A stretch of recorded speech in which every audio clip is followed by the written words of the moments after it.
These are the aerial erectors, a vital link in the chain of Royal Air Force communications to install and maintain the vast array of masts and antennas needed to transmit and receive information around the world.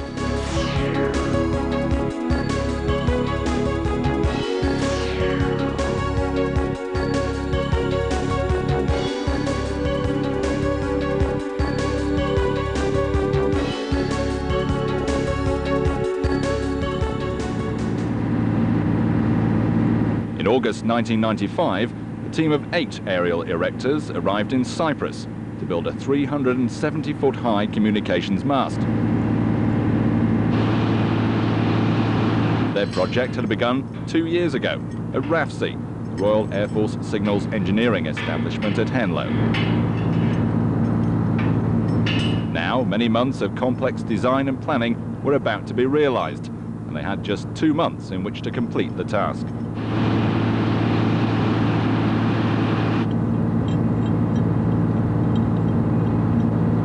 The team was led by a senior NCO, who supervised the installation and ensured the work kept to schedule. The crane needed to hoist the mast sections was the largest in Cyprus, costing £5,000 per day to hire. In tasks of this nature, it is essential that good communications be maintained between the crane operator and the aerial erectors. Aerial erectors use a variety of specialized skills. These include the operation and maintenance of many types of ground equipment and lifting tackle, as well as general engineering work.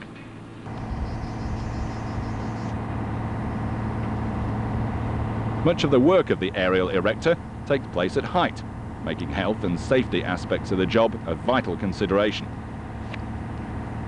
All aerial erectors are required to use and know how to fit a full body harness. Even then, it is still carefully checked by a colleague before climbing the mast.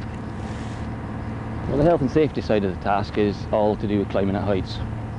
Now, we have got our own equipment for that. We've got Everest safety rails, and we have to use them at all times on the mast. Climbing, the lads, the harnesses, they are their own responsibility to check before use. When climbing any structure, aerial erectors always attach themselves to a safety line. Many different systems can be used.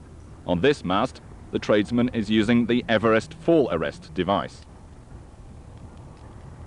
Before commencing work, the tradesman will strap off onto the structure concerned, using a pole strap attached to his harness.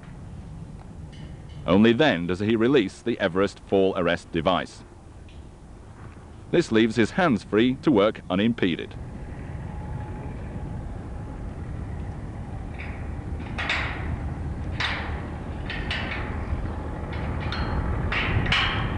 The individual components of the mast were assembled on site into 9 manageable sections. The sections were then lifted into position, connected and secured. Since each section was 13 meters long and weighed 600 kilograms, assembling the mast was definitely a job for the professionals.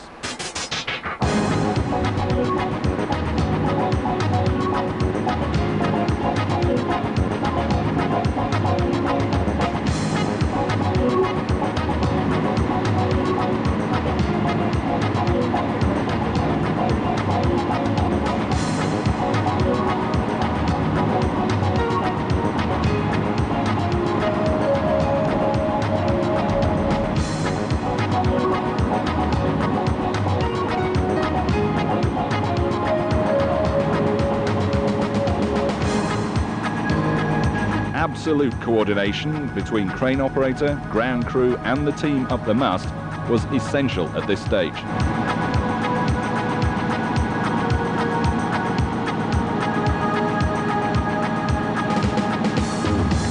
If the section had been lowered too fast or had been allowed to develop an uncontrollable swing, the result could have been fatal.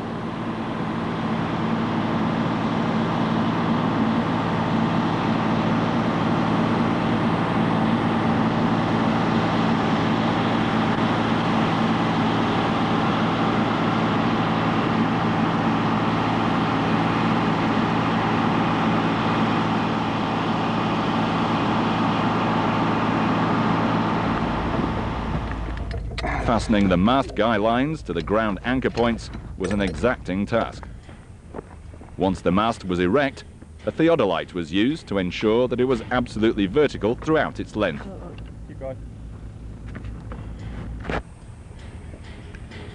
Needs to go left, over.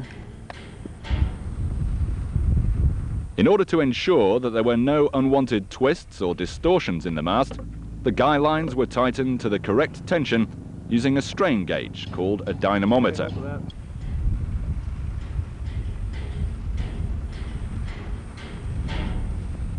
That's perfect out. Despite the most careful planning back at RAFC, a designer travels with the team to solve any practical problems which might occur on site. We do make changes, quite major changes sometimes, generally because of the way we may have overseen something that we've said, oh well, you know, that's not quite going up right as we anticipated, so therefore we need to change it over again and come up with something totally new that we probably didn't think of. And that is again why we're on hand.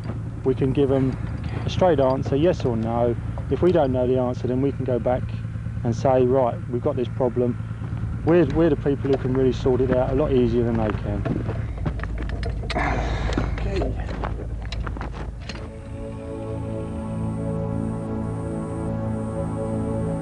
The climate has been helpful in the sense that we don't get any rain, what else, but the heat is a bit much really for working 10-hour days.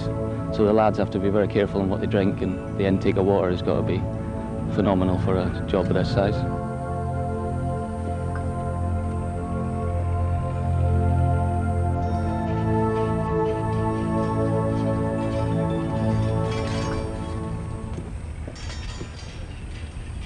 When the team leader was satisfied that the guy lines were tensioned up correctly, the finishing touches were applied to the anchor positions.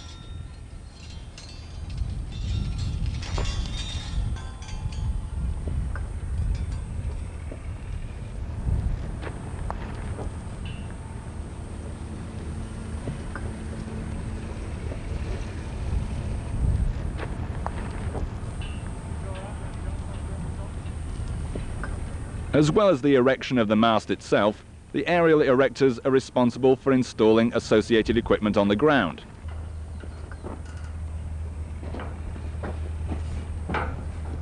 Here, the cables feeding the aerials are being fastened to a cable tray. The next job was to fit the mast sails. These serve to equalize the force of the wind on both sides of the mast, whatever the wind speed. Raising the sails by hand made it easier for the team to maneuver them around the mast guys.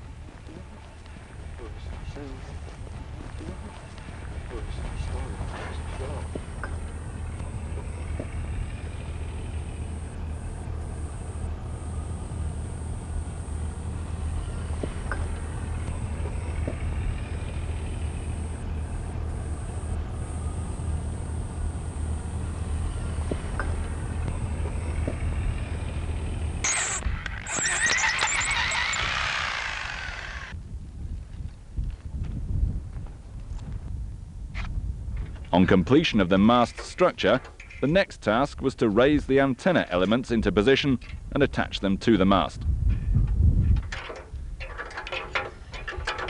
To assist in this task, a ground-based winch was used.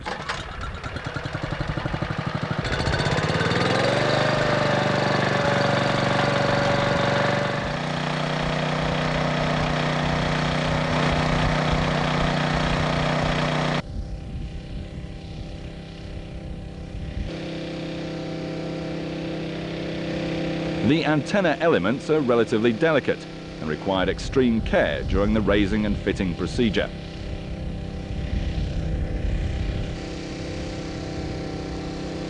This was hard work for the aerial erectors, who, after the exertion of climbing the mast, had to spend long and uncomfortable periods several hundred feet above the ground.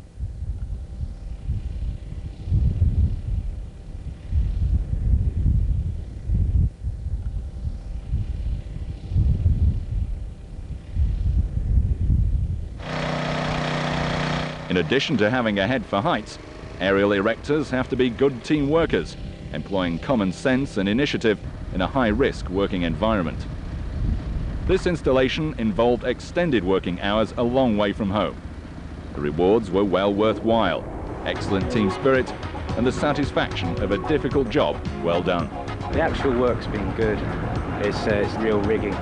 It's got what we were trained to do. It's been a challenge as well, because it's the first one we've done ever in the Air Force, so to do it was a challenge.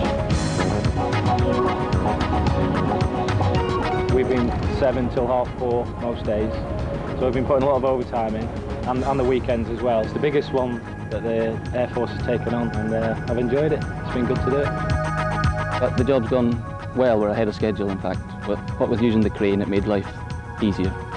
In temperatures of over 100 degrees Fahrenheit, 8 men and a crane had assembled, erected and rigged 10 tons of equipment and nearly 2 miles of cable.